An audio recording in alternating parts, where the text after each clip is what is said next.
안녕하세요. 더페이스치과 이진규 원장입니다. 이분은 일본에서 유학을 하시는 한국분인데 사랑니가 아파서 빼야 돼. 못 빼겠다는 거예요, 다. 사랑니를 이렇게 무슨 둘러싸듯이 다 핀으로 이렇게 박아놨어요. 물론 뭐 이렇게 해서 아무 문제 없으면 그냥 지내도 별 뭐 문제는 없겠지만, 근데 사랑니가 아파. 그럼 이건 이제 그때부터는 얘기가 달라지는 거예요. 핀 제거 많이 하신다고 이야기 들었는데요. 네. 핀 제거 관련해서 좀 특이하거나 어려웠던 수술 케이스 있으면 좀 소개해 주세요. 핀 제거 수술을 하면서 많이 느끼는 건데, 이게 선생님들마다 스타일이 다 다르구나. 양악 수술이나 윤곽 수술은 수술이 많이 이제 보급됐기 때문에 이렇게 하면 된다라는 어떤 정답이 나와 있는 수술이야. 핀도 어디다 댄다, 어떻게 절개하고 어떤 방향으로 심는다, 이런 게 어느 정도는 다 그 의사들 사이에 합의가 이루어졌다고 보거든요. 근데 그렇다 하더라도 그 각도나 그 위치나 이런 것들은 사실은 많이 다른 것 같아요. 그래서 대부분의 원장님들이 자기가 수술한 것 이외에는 잘 안 빼주려고 하시죠. 저도 처음엔 그랬는데 이제 병원이 이제 없어졌다든지 아니면 의사 선생님 찾을 수가 없지, 내 수술해준 의사 선생님이 어디 갔는지 모르겠어, 이런 경우 이제 환자들이 이제 떠돌게 되죠. 그런 경우 하나둘씩 빼다 보니까 다양한 케이스들을 접할 기회가 있었는데, 이런 환자가 왔어요. 대개 저희 병원에 오시는 다른 병원에서 수술하신 환자들은 한 7년, 8년 또는 한 10년 정도 넘은 분인데, 한 7, 8년 정도 되신 것 같아요. 여자분인데 타원에서 광대 수술을 했는데, 이제 이 엑스레이엔 정확히 나타나진 않지만 요 핀이 붙어 있는 요 부분의 색깔이 좀 오른쪽이 약간 달라요. 오른쪽이 왼쪽보다는 약간 좀 뿌연 것 같아. 근데 이제 CT를 찍어서 봤더니 오른쪽은 정상인데 왼쪽은 색깔이 이상해. 뭐가 이렇게 들어가 있어요. 이 환자한테 코가 막히니? 그랬더니 코가 막힌대요. 축농증이 있다, 항상. 그리고 안 그래도 이비인후과에서 축농증 수술을 받았어요. 그러니까 여기를 수술하면서 이 부분에 있는 염증을 살짝 제거하신 거죠. 그래서 요 CT를 찍고, 그럼 우리 한 달 후에 핀 제거하자. 한 달을 오셨어요, 이분이. 오셨는데 코 어떠니, 좀 좋아졌니? 그랬더니 더 막힌대. CT를 다시 찍어보자. 다시 찍어봤더니 더 심해졌어요. 여기를 수술해서 뚫었더니 여기가 다시 염증이 다시 다 생긴 겁니다.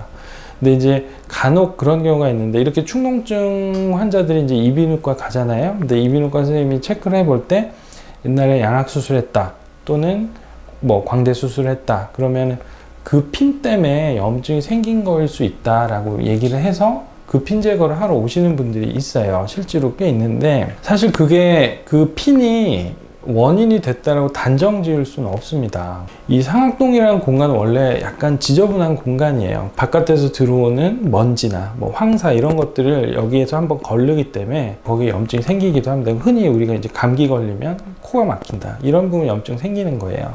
그래서 수술을 하면서 핀도 빼냈고 그쪽에 있는 염증도 이제 제거했어요. 그래서 보면 이게 이제 수술 후 엑스레이 CT인데 아까 한 달째는 꽉 차 있던 염증이 이제 많이 해소가 됐죠.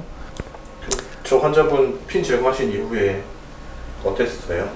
지금은 괜찮대요. 근데 제가 이제 저 핀 제거하고 한 달 후에 다시 한번 CT를 찍어보자. 이게 더 차는지 안 차는지 한번 확인 나도 해봐야 되니까. 근데 이제 아직은 CT를 찍을 시간이 안 됐어요. 그래서 찍으면은 다시 한번 얘기할 기회가 있으면 업데이트를 한번 해볼게요. 그리고 요 케이스. 이분은 일본에서 유학을 하시는 한국분인데 사랑니가 아파서 빼야 돼. 사랑니를 빼야 되는데 못 빼겠다는 거예요, 다. 이거 못 뺀다. 이거 우리 병원 왔어. 근데 이제 보면 여기 사랑니가 이렇게 있죠? 사랑니를 이렇게 무슨 둘러싸듯이 다 핀으로 이렇게 박아놨어요. 양악 수술하면서 이제 핀을 박아야 되는데 사랑니를 빼지 않고 핀을 박은 거죠. 근데 물론 이렇게 해서 아무 문제 없으면 그냥 지내도 별 문제는 없겠지만, 근데 사랑니가 아파. 그럼 이건 이제 그때부터는 얘기가 달라지는 거예요. 사랑니를 빼야 되는데 이 핀들이 다 이렇게 사랑니 주변에 박힌 사랑니를 뺄 수가 없습니다. 소위 말하는 매복된 사랑니, 뼈 속에 잠겨있는 사랑니는 잇몸을 째고 뼈를 갈아내고 치아 이렇게 잘라서 뽑아야 되는데, 이거 할 수가 없어. 이게 핀이 다 이렇게 막 둘러싸듯이 있어서. 이분은 그런 핀을 빼면서 사랑니를 같이 빼자 수술을 해서 이제 핀도 다 제거하고 사랑니까지 다 제거하고 그리고 이제 다시 일본으로 들어가신 경우죠. 이렇게 뭐 따로 떼놓고 보면은 사실은 별개의 수술일 수도 있고 어찌 보면 사랑니 빼는 것 자체가 그렇게 어려운 치료는 아니지만 이렇게 되면 사실 이거 사랑니 뺄 수 있는 사람이 없어요. 이건 핀을 제거를 해야지 우리가 사랑니를 뺄 수 있는 거죠. 그래서 이런 문제가 종종 있습니다. 그래서 이것도 뭐 핀을 왜 빼냐, 핀 안 빼도 된다 라고 얘기하시는 선생님들도 있는데 저도 반은 동의해요. 저도 환자들한테 문제가 없다면 안 빼도 된다라고 얘기하는 경우도 있지만 이런 문제가 안 생기리라는 보장이 없죠. 그리고 이게 핀 제거는 재시기에 하면 어렵지가 않아요. 잘 나옵니다. 근데 이게 막 5년, 6년, 10년 이렇게 지나면 사실은 너무 힘들어요. 핀 제거하기가. 예, 뭐 과하게 필요 없는 핀 제거를 하라라고 얘기하고 싶은 생각은 없지만 저한테 자꾸 이런 환자 와서 그런지 환자들이 핀 제거를 하는 게 나중을 위해서 좋지 않을까 이런 생각이 들어요. 그리고 이분은 이제 이런 경우죠. 여기가 치아가 없어요. 여기 어금니에 2개가 들어가야 되거든. 근데 없어, 치아가. 근데 이제 수술을 하면서 여기 핀이 이렇게 박혀 있는 거죠. 그러면은 여기에 임플란트 할 때 이런 것들이 방해가 될 수 있습니다. 그래서 이분은 뭐 임플란트 하기 위해서 뼈 이식도 하신 것 같은데 어쨌든 수술 자체를 하면 우리 진단을 정확하게 잘 해야지 수술이 잘 될 거 아니에요? 그러면 이렇게 핀이 가리고 있으면은 임플란트 심기가 이게 이제 어려울 수 있다. 물론 못 심는다, 뭐 그냥 심어도 된다, 뭐 다 동의를 하지만 차후에 본인의 어떤 치과적인 진료를 위해서는 정리를 해주는 게 좋겠다.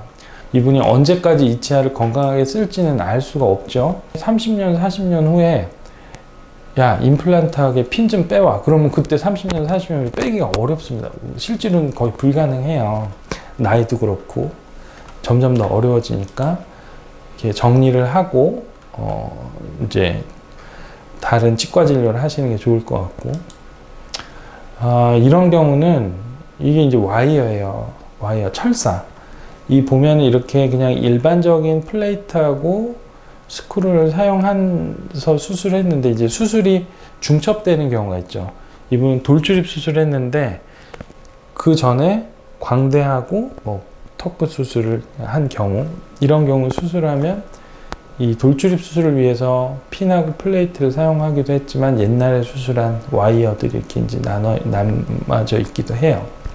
우리가 이제 제거를 하다 보면 플레이트랑 스크루는 정해진 모양이 있습니다. 그래서 수술방에서 제거를 하면 얘가 다 나왔구나 아니면 덜 나왔구나 알 수 있어요. 근데 와이어는 정해져 있지가 않아요. 와이어는 어떻게 빼냐면 요 매듭의 한 부분을 또 끊어가지고 쭉 잡아당겨서 뺍니다. 그럼 쭉 나오면 이제 일자로 쫙 펴져서 나오겠죠. 근데 중간 어딘가에 끊어져 있어도 내가 이게 끊어졌는지 안 끊어졌는지 알 수가 없어요. 실제로 남아있는지는 항상 엑스를 찍어서 이제 확인을 해야겠고, 그래서 이런 식으로 제거는 다 잘 됐어요. 그리고 핀 제거를 하면 핀이 박혔던 부분에 뽕뽕뽕 구멍이 날 거 아닙니까? 그게 다 없어지냐라고 물어보는 분들도 계세요. 그래서 사진을 좀 준비했는데 요런 핀을 뺐어. 빼고 나서 바로 찍으면 이게 뽕뽕 뚫리잖아요. 보이잖아요. 이렇게.